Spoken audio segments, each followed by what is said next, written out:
From the official television station of Illini Sports, this is the Copper Creek Contractors Your Illini Nation Kickoff Show. Good evening and welcome into the Your Illini Nation Kickoff Show. I'm Courtney Lane Brewer, joined by Tristan Thomas as we prepare to start the season in just over 24 hours. Year 4 under Brett Bielema will see 7 games at Memorial Stadium in its 100th anniversary season, 5 road games spanning the new look Big Ten, 12 chances for Illinois to get back to a bowl game. 2023 was an up and down year for the Orange and Blue, opening up with a narrow win over Toledo, then back-to-back double-digit losses. Coming off a Week 4 bounce-back win over Florida Atlantic, double-digit losses at Purdue and at home to Nebraska followed. Illinois then won 3 of 4, including an upset win at Maryland and a late charge at a bowl bid, but losses to Iowa and finally Northwestern at home sealed their fate of a 5-7 season, missing out on a bowl game for the second time under Brett Bielema. And the Orange and Blue will have some big faces to replace this season. Of course, the law firm of Johnny Newton and Keith Randolph both departing from the defensive line, leaving big shoes to fill up front. John Paddock played in 7 games at QB in his last season of eligibility. 2 of the top receivers, Isaiah Williams and Casey Washington, also out the door, along with starting tackle Isaiah Adams, one of the 4 Illini taken in the NFL draft. The 6 returners chosen to be team captains this season are crucial on and off the field. On offense, it's second-year tight end Tanner Arkin, preseason All-Big Ten receiver Pat Bryant, and starting center Josh Kreutz. Defense, returning leading tackler Dylan Rosiak, 6th-year outside linebacker Seth Coleman, and safety Miles Scott.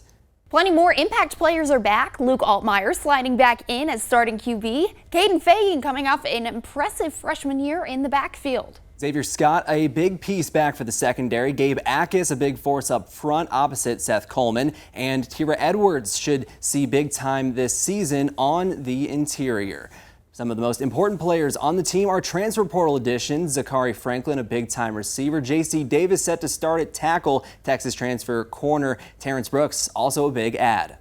Defensive tackle Dennis Brooks Jr. comes over from Florida State, and tight end Cole Rusk was set to be a key tight end, but will miss the season with a knee injury. Brooks and fellow transfer cornerback Torrey Cox Jr. both have fathers that played pro football. Terrence's dad, Chet Brooks, played 3 seasons in the 80s at safety for the 49ers, while Torrey Cox Sr. spent 6 seasons at cornerback for the Buccaneers. In the early 2000s, Terrence and Torrey Jr. say their fathers have been a huge influence in their development. About like when I was 6 years old, when I first started playing football, I'm like, yeah, I'm going to go to the league. So that was always been the main goal. I was like, I'm always be better than you, Pops. And I know it's a me versus me competition, but I'm going to still be better than you. Shout out to you, Pops. I love you. Half of the stuff I'm learning now, I've been hearing that since I was about 7 years old. It's obviously other stuff, that, Coach Parker and them boys giving to me, but, having him every step of the way was a big help. I feel like I learned everything pretty early.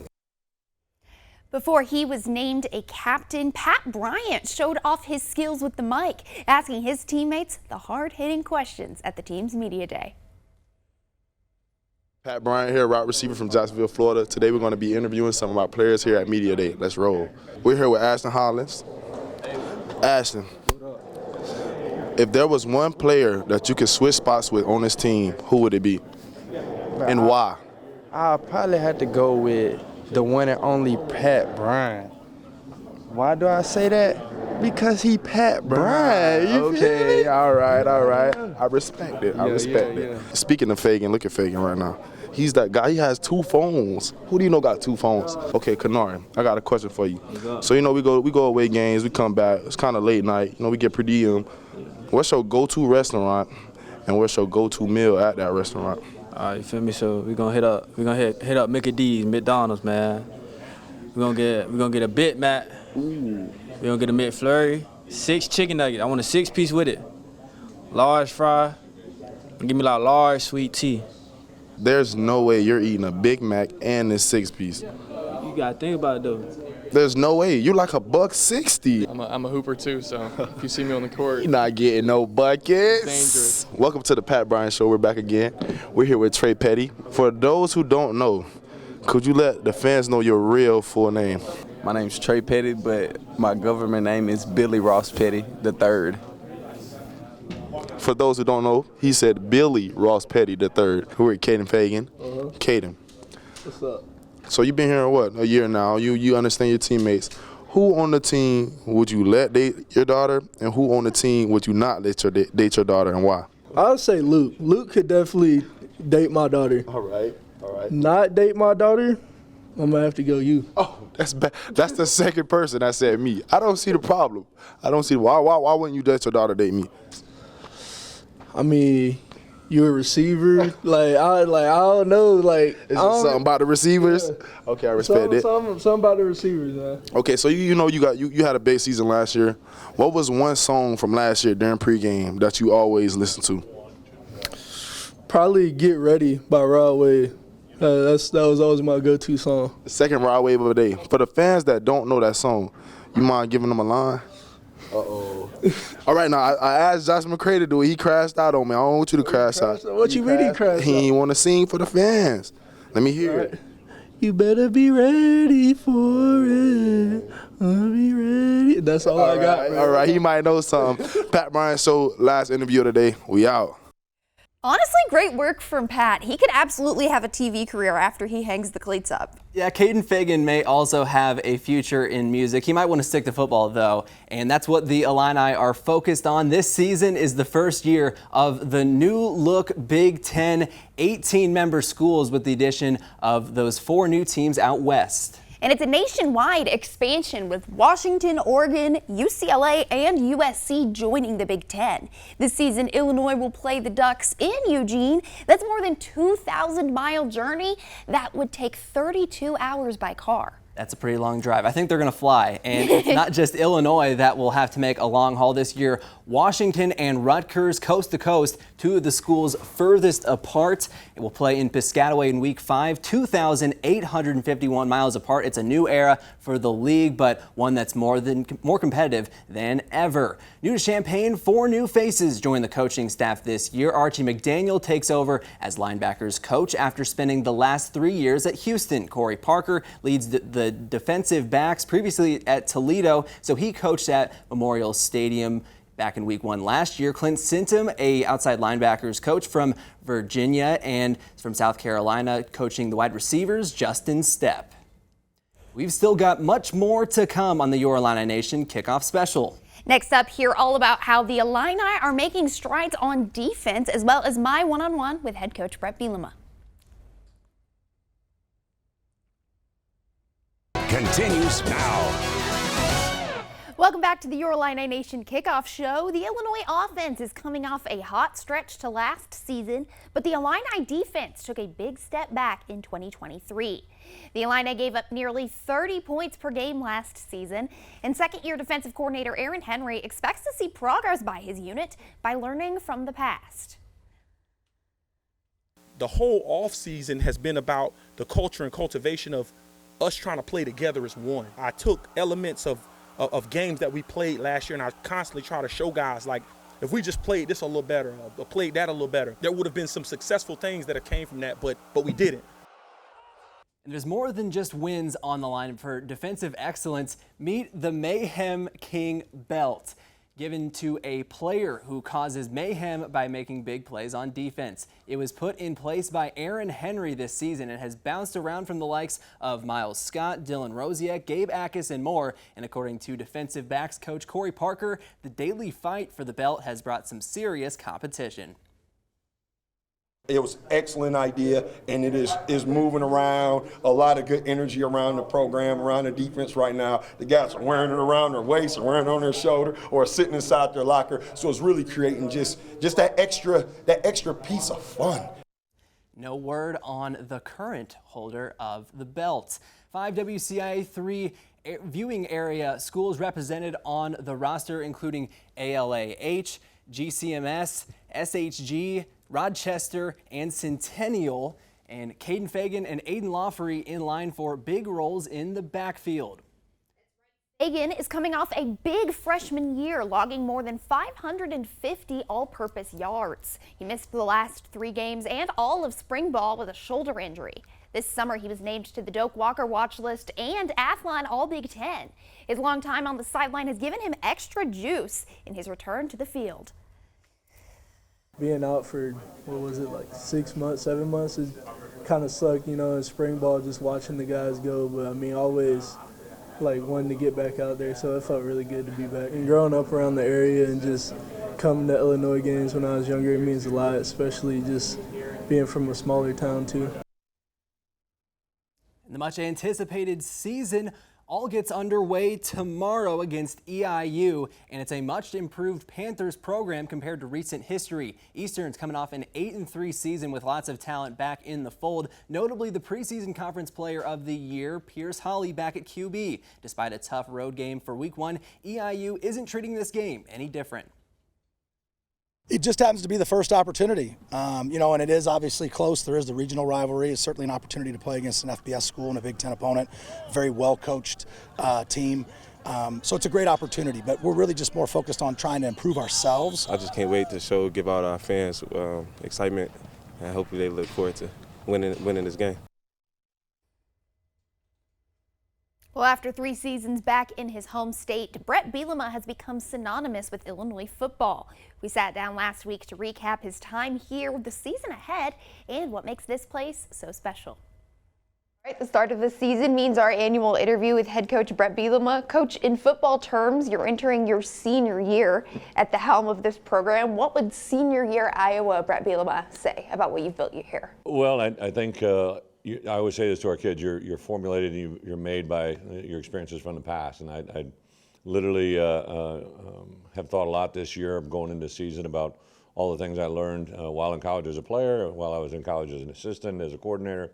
I think the one thing that I would say, just as a player, we always talk about hopefully get better every week, right? So I think going into week 1, wherever this week plays out at the end, whatever happens on Thursday night against Eastern Illinois, I hope that the next week we're that much better. So that's probably the big thing. You, in your time here, have not wavered on recruiting the state of Illinois. You've got 55 guys on this roster from your home state. What do they add to this team? You know, I think the value in having any organization when you're built from within means a lot. I think it means a lot to those guys. For Aiden Lawfrey and Caden Fagan, 2 local guys that are literally half an hour away from home. I think the pride of being in their community and being an Illinois football player and now potentially to be the starting running back at the University of Illinois means a lot to them. And I think that just permeates everywhere in our program. On the defensive side, it's year 2 as defensive coordinator for Aaron Henry. What do you want him to carry through into this second year, and what do you still want to see from him after 9 years in the coaching business? You know, I think twofold. Coaches always grow year to year, but I think especially coordinators, from your first year of coordinating to your second year is a lot of growth and just understanding the perspective of the job, but also preparing for that moment, right? So I think Aaron was well equipped last year, but just this year I think he's much more on top of what he needs to do. I know he really likes his staff and the people that are around him and under him. We've supported him very, very well. 4 new faces on the staff. I'm going to give you a name, and I want you to tell me the first word that comes to mind when you think of these guys. Linebackers coach Archie McDaniel. He's a teacher. Teacher, I like that. Defensive backs coach Corey Parker. Energy. Yes, correct. It's Clint Stidham, your outside linebackers coach. You know, kind of a quiet storm. And wide receivers coach Justin Stepp. Relationships. Yeah. I want to wrap up by talking about family. Yeah. I've gotten to know you the last 8 months, and one of the big things that's stood out to me is you're capital G, capital D, you're a girl dad. Yeah. They were 2-4 when you took this job. They're 5-7 now. How has this community and this program and this university embraced your family? Well, I think the biggest thing for me and my wife is the community has been awesome. They're open. Our kids go to school every day, and you know, I had to explain to my littlest why everybody called me coach, which was a whole nother conversation. Yeah, it means a lot, and I think we have a lot of girl dads on our staff that to have that commonality with a lot of coaches on my staff means everything. Yeah, Coach, thank you so much once again for chatting with us this year. My full 7-minute interview with Coach B is over on WCIA.com. Well, we still got more to come from the Your Illini Nation Kickoff Show. Catch my conversation with Robert Rosenthal about what to expect from the new season and more when we come back.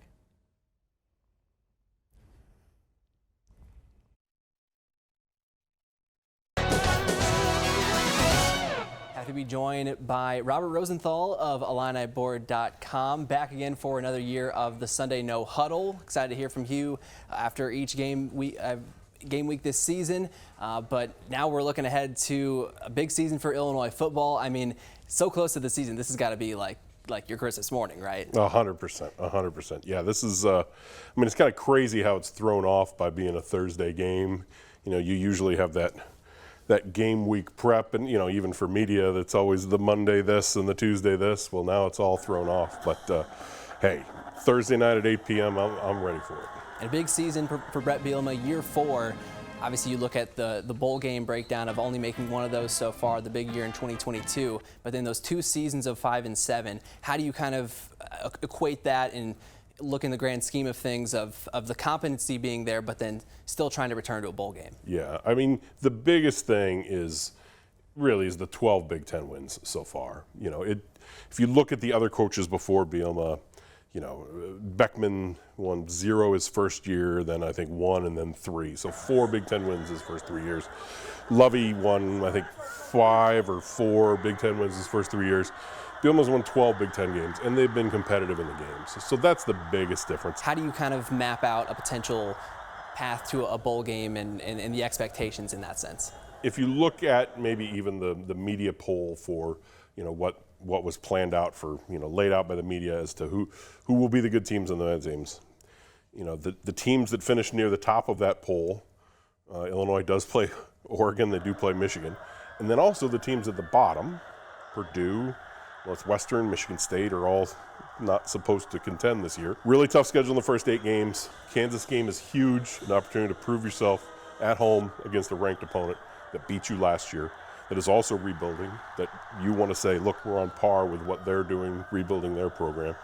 And then hopefully 4 winnable games in November. We're learning more and more about the depth chart. What position are you maybe looking forward to seeing, okay, this is what it actually looks like when you get to game day in week 1? Yeah, I think defensive line is the biggest thing. Not only are the starters new, the backups are new. So that's the one position of like, okay, that could, if these transfers aren't ready, or if a sophomore like Alex Bray isn't ready for Big Ten competition, that's a position that could take a big step back. Well, long run of preseason talk. It's time to get on the field and see what the team looks like and how it all sorts out from there. And excited to have you again on the Sunday No Huddle as we break it all down each week. This is year 12, I believe, of doing this. So I guess I'm almost a teenager in TV years. So. A seasoned TV pro. That's right. That's right.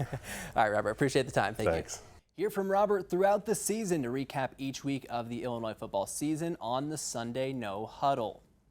It's a big year ahead for many reasons, one of them being the 100th anniversary of Memorial Stadium. To celebrate, the Illini will suit up in these 1920s throwback uniforms, a tribute to Red Grange and his 6-touchdown game against Michigan in the stadium's dedication in 1924, debuting October 19th against Michigan. Illinois will also wear throwback helmets that have been worn over the past 50 years in various games, including the 4 stars from the 60s, the Arched Illini styles from the 70s and 80s, and the underlined Illinois from the 90s and early 2000s. Illinois made sure years ago to schedule the Wolverines for the mid-October clash to line up with the anniversary of the dedication on October 18th. The Friday before the game, Illinois will hold a rededication ceremony in Grange Grove for fans. Then on game day, a pregame ceremony and a special halftime show by the Marching Illini. All year long, fans can visit a pop-up museum celebrating the anniversary inside Memorial Stadium. Well, we've got some newness of our own. Coming up after this, meet the newest member of the WCIA 3 sports team, Sports Director Glenn Kenley.